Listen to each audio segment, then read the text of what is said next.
Funding for Off 90 is provided in part by the Minnesota Arts and Cultural Heritage Fund and the citizens of Minnesota. Coming up on this episode of Off 90. Attitude is just one of the many things that sets this sport apart from all others. Come with us to Rochester for a front row seat at this intense sport. There aren't many reasons to go outside in Minnesota during the winter, but welcome to SocialICE, an event that mixes the art of socializing with ice sculptures. Towns are built with the dreams and the drive of visionaries, and it's up to history to decide whether they'll thrive or become ghost towns. Take a tour with a man from Mower County who strives to keep the memory of ghost towns alive. It's all just ahead on this episode of Off 90.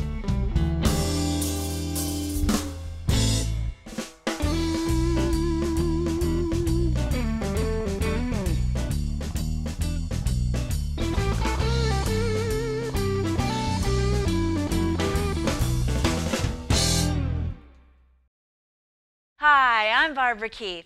Thanks for joining me on this episode of Off 90. Lost but not forgotten, the sport of roller derby is making a comeback in a big way across the nation. The Med City Mafia is Rochester's new roller derby league. Learn the rules and what it takes to play this unique and intense sport.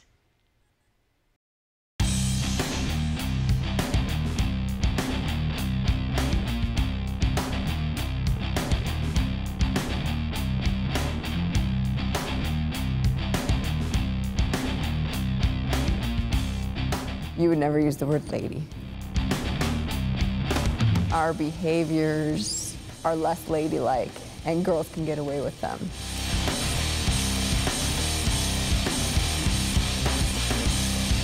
I love to skate. When else does an adult woman get to put on fishnets?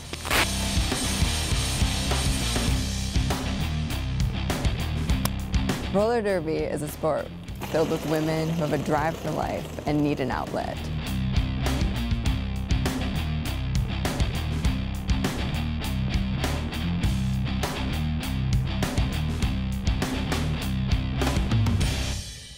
I'm Shelby Ruthless, head referee for the Med City Mafia. Ladies and gentlemen, the Med City Mafia! I think what makes roller derby special are the girls that are involved in it. Each individual brings to it her own personality. There are women that are mothers, there are women that are professors, there are women that are sisters. Every single woman that is in roller derby brings something to the table. It takes a special woman to actually be in derby. A lot of people want to be in derby, but it takes the guts to actually know that you can do it and to truly push yourself. Whirly Q makes her own hole. She is lead jammer. When anyone goes to the bout, what they're hoping to see is a big fall. That's what everybody wants to see. They want to see a big fall. They want to see people hitting each other, and that all happens. The whistle blows, the pack takes off, and the jammers take off. Jammers have a star on their helmet. If she makes it through the pack before the other jammer, she would be called lead jammer, which gives her the power to call the jam off. A jam goes for 2 minutes. So that lead jammer or the jammer, both jammers, they'll skate around the track, and then on their second time through the pack, for every player of the opposite team that they pass legally, they get a point. It's definitely not for everyone. We see a lot of girls that come in and they want to do roller derby, and they practice with us for about 2 or 3 practices, and then they realize that it's a lot of work. I'm Jennifer Oftelie, known as Pistol Peg or Yoga Jen. I am a full-time mom, but I also work part-time here at the Austin YMCA as a water aerobics instructor and a yoga teacher. Number 44, new member of the Med City Mafia, Pistol Peg. Why start roller derby? That's a very good question. Why not? I very much love the focus and the endurance that yoga requires. It's fantastic. It's important for me. But I'm still kind of missing that little bit. Running is nice, but just getting that extra bit, that extra exertion on a regular basis is fantastic. For my mind, again, and my body. I haven't played a team sport since the 9th grade. So that part, just playing a team sport has been awesome. Meeting other women has been fantastic. The women on the team, I love every one of them. They're so unique and so cool. Super welcoming from day one. It's just nice to meet adult women. It's hard to meet, friends when you're new. I've only been in the area about 3 years. It's really difficult to move into a town and meet people, friends, as an adult. Instead of being my daughter's mother or my husband's wife, I'm just Pistol. I'm Maggie Miller, and I'm a public health nurse. 007, a new member of the Med City Mafia, Nurse RATCHET. My name is Nurse RATCHET, so it kind of fits along with my occupation, I guess. When I tell people that I'm doing roller derby, I get mixed reactions. The majority of people think it's pretty neat. They start asking all sorts of questions, what is it like? What are the rules? How do you win or lose? And they just really right from the basics, and they think it's pretty cool. It's a bunch of ladies getting together, getting exercise, being physical, competing. We all have a competitive side to ourselves, and there's not much real competitive sports, for women to join nowadays. I'm Michelle Nelson, and I'm an organic chemist, and I'm squirrely cute. Number 87, Squirrely Q. I took a long time to come up with my name. It's hard to come up with a name because it seems silly to come up with a name for you. I mean, some people they already knew before they even started roller derby, they have a name. I feel like I'm Michelle. I'm Michelle, so I had to come up with this name. And my sister used to say when I would play hockey that I was like a squirrel chasing the nut. I was just chasing the nut. And you've seen me skate. I'm kind of crazy on my skates, and then I'm also kind of crazy in life, and I love squirrels. So Squirrely Q just kind of, I don't know, once I picked it, I loved it. I love the name. I feel like it fits. I love to skate.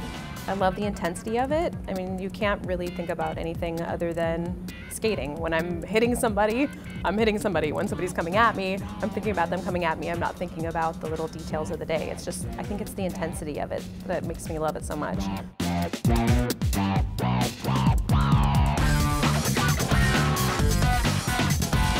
You don't come and know how to skate. You don't come and know how to hit people. You don't know how to work together as a team. I think that's one thing that I really love about it, is that it's such a team sport. The jammer gets all the glory. The jammer always gets all the glory. And the blockers are setting everything up. They're giving you the whip. They're holding back the other jammer, making you look good. And that is built during practice. You can't have that. You could have a bunch of great skaters, and if they don't know how to play together as a team, you're not going to function well. We pride ourselves on being family friendly. We want all ages there. And so you'll see a very large crowd of colorful people of all ages.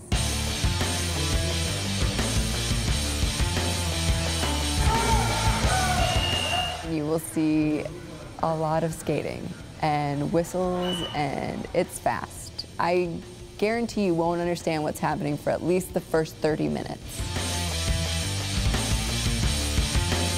It takes time, even though we do a slow-mo demo and we explain what's going to happen, until you actually see it and realize this isn't what I was expecting.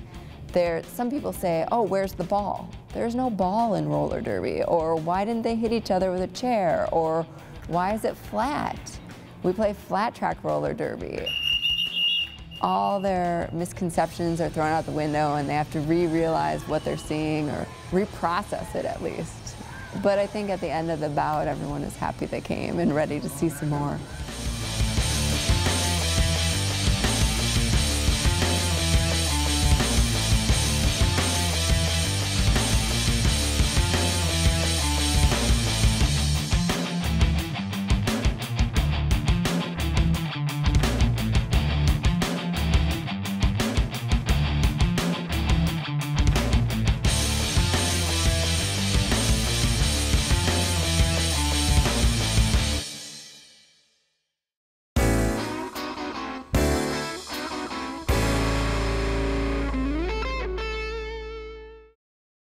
During the winter in Minnesota, some people ski, some people skate, and some people ride snowmobiles. The city of Rochester has another reason to get out and enjoy that brisk winter air: social ice. What makes this event so noteworthy are the ice sculptures, and we'll take a look at just how they're made.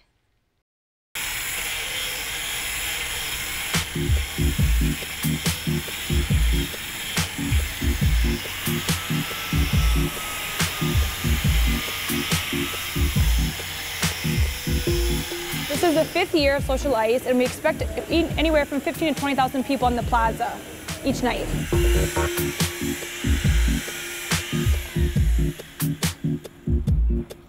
If you're not really into ice fishing or going out snowmobiling, this is just a fun way for people to get outside and kind of enjoy the winter weather and say that they did something in the cold. It's really a unique creative outlet and a really interesting medium too. All of our works of art don't last, which is kind of a cool aspect of it. It's a little bit of job security. I think the first time I ever picked up a chainsaw I was about 13 years old when we lived in Chicago. The project is what really intrigues me. Projects like this where we're doing 7 12-foot ice bars. We're also doing 10-block and 15-block seating areas. We're doing fire pits. Each of our blocks are 300 pounds. They're 40 inches tall and 20 inches wide, and they're artificially made.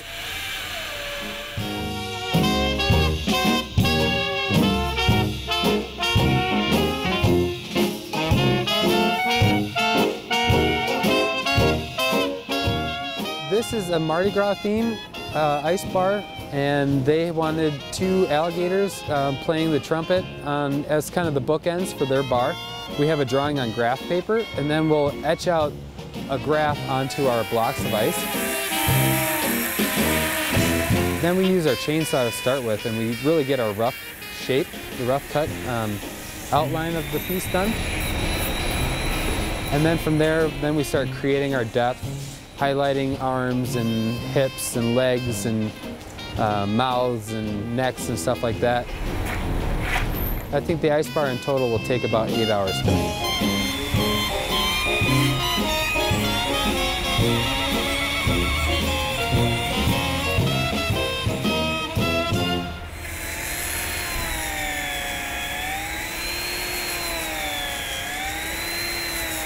My son owns a company in Minneapolis, and I own the company in La Crosse, so we do kind of compete and cross paths every once in a while. He's much more artistic, and he kind of thinks outside the box, where I think more like the chefs or what they need and that kind of thing. But I think for an old guy, I can stick with him. I actually was a chef at one point, and in the kitchen we would do ice sculptures, butter sculptures, chocolate sculptures. And being born and raised in northern Minnesota, I just had ice in my veins.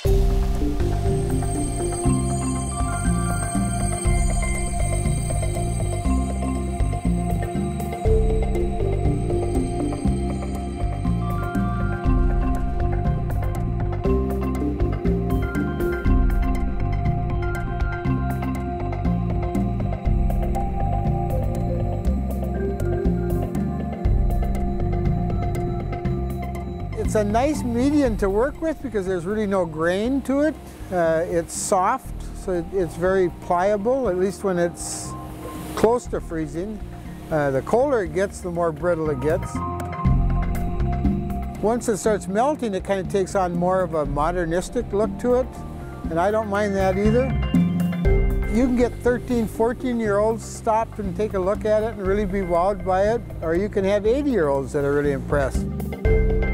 It's just kind of one of those art forms that people don't see real often, so it's really intriguing to everybody.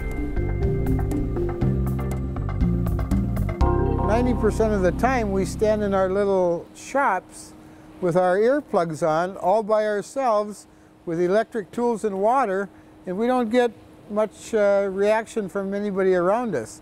So by getting out with the crowds and seeing their reaction, it really kind of gives you that gratification that you don't get most of the year. Something really unique, and I mean, it's outdoors, ice bar. It's pretty cold, but it's just an adventure.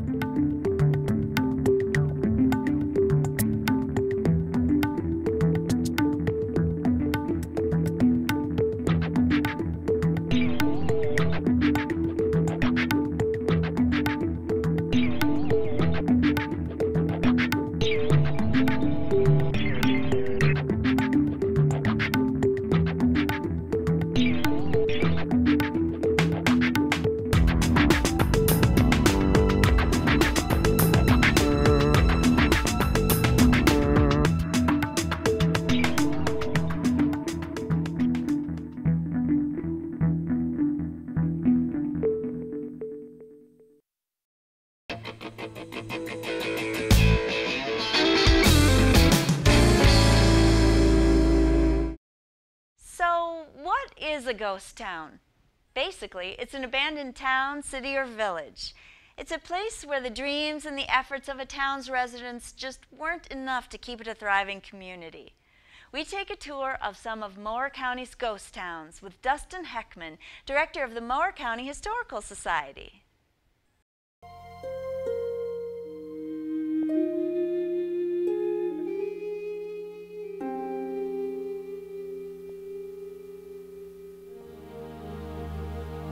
Mower County was settled in the early 1850s by the McQuillan family up in Racine Township.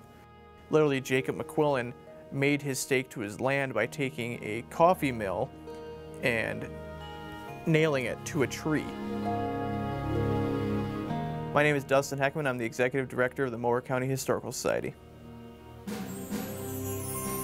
Well, in Mower County, there's a lot of towns that are no longer around, scattered throughout the county, and we call these the ghost towns of Mower County.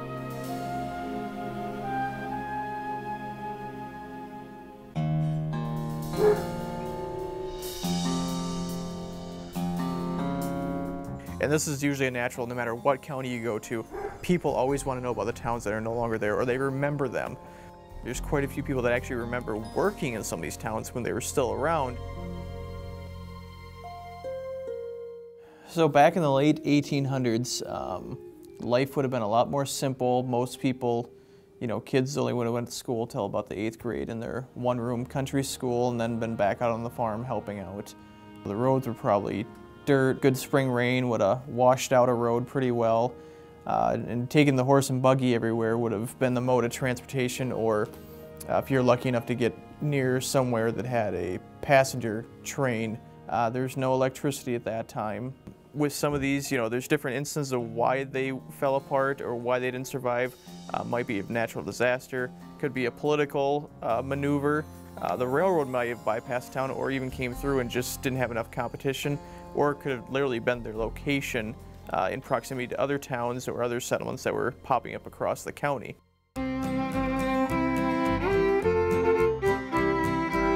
Frankfort actually started out as the county seat of Mower County before Austin was the county seat. And they were the one town that, because of political maneuvering, became a ghost town. They were a thriving city, they were getting larger. 1856 is when they were platted and founded. So they were made the county seat, and some people decided, well, we're going to steal the county seat, literally, which was a tin box with all the county documents in it. They rode at midnight to Frankfort, stole the box, and tracked their way back through the county. There was an election held, which made Austin the county seat, and after that, Frankfort just died off. school bell that's located in the cemetery at Frankfort, that was kind of their way of remembering the school and the town of Frankfort.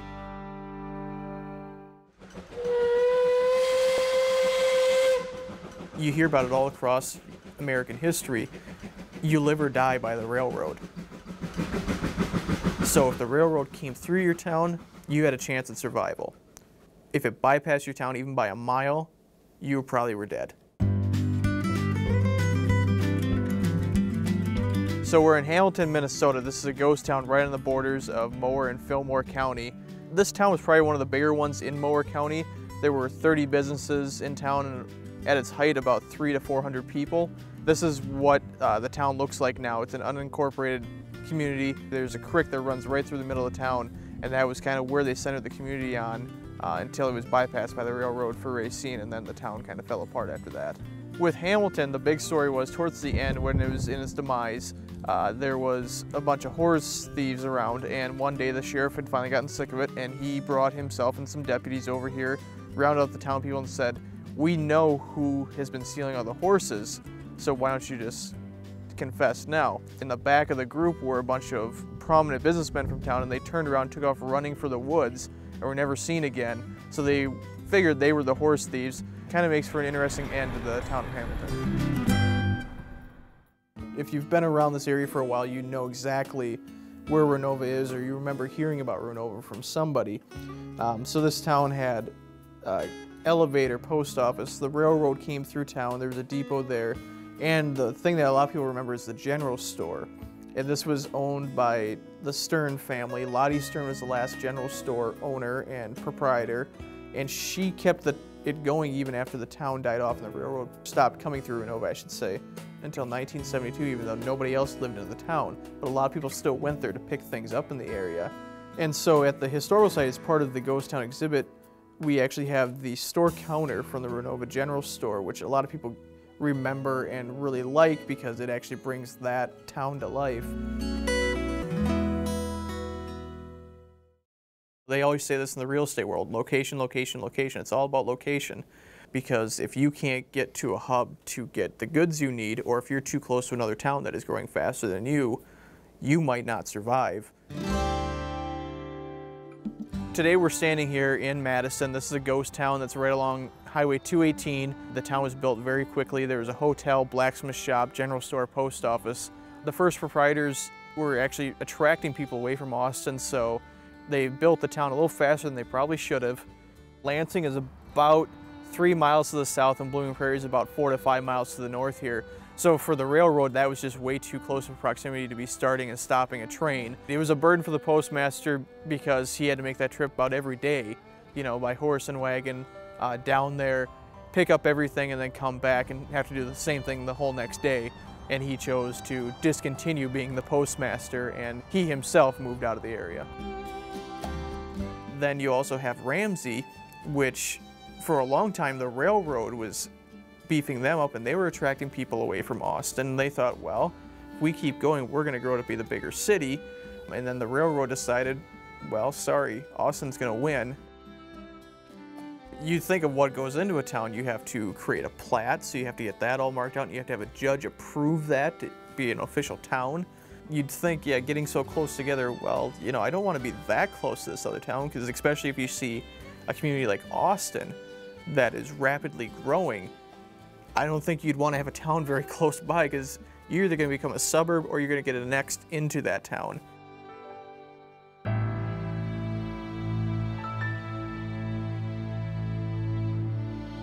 Rivers are great locations, obviously, for transport, commerce, and everything like that. Mower County has 3 towns, actually, that were built on the Cedar River besides Austin that didn't make it. Interestingly enough, they were all taken out by the same event. Today we're standing in Cedar City Cemetery, which is presumably in the area of where the town of Cedar City was until it was wiped off the map due to a flood of the Red Cedar River in August of 1858, along with the towns of Two Rivers and Troy City, which is about 2 miles south of where we're standing. This is about all that's left of the town. It had been around for about 2 years and had a mill business going here with its proprietors and a few other businesses. There was a school about a mile north of here until that flood wiped it all out. You know, we're seeing problems with the U.S. Postal Service now, where you're seeing post offices being reduced or closed altogether, and that's a big part of what towns, you know, keeps them viable and gives them an identity is their post office. I think that's part of the cyclical part of history. There's always going to be something that's going to come about that's going to bring massive change and eventually start, either cities have to adapt or they're going to end up starting to lose population and die off and lose what kept them viable for so long. People are very interested in ghost towns. It seems to be one of those topics that no matter where you go in the country, somebody wants to talk about these old towns or something that's not around anymore. So I think it's kind of the basis for a lot of people wanting to learn a little bit about history as well.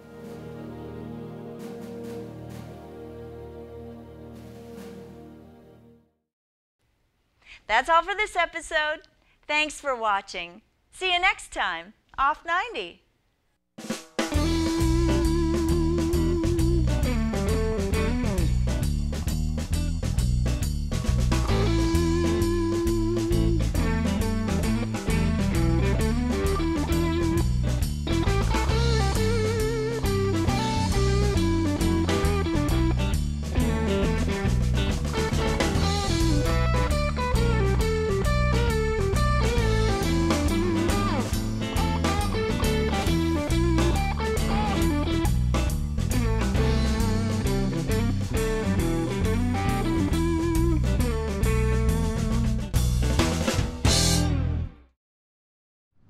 Funding for Off 90 is provided in part by the Minnesota Arts and Cultural Heritage Fund and the citizens of Minnesota.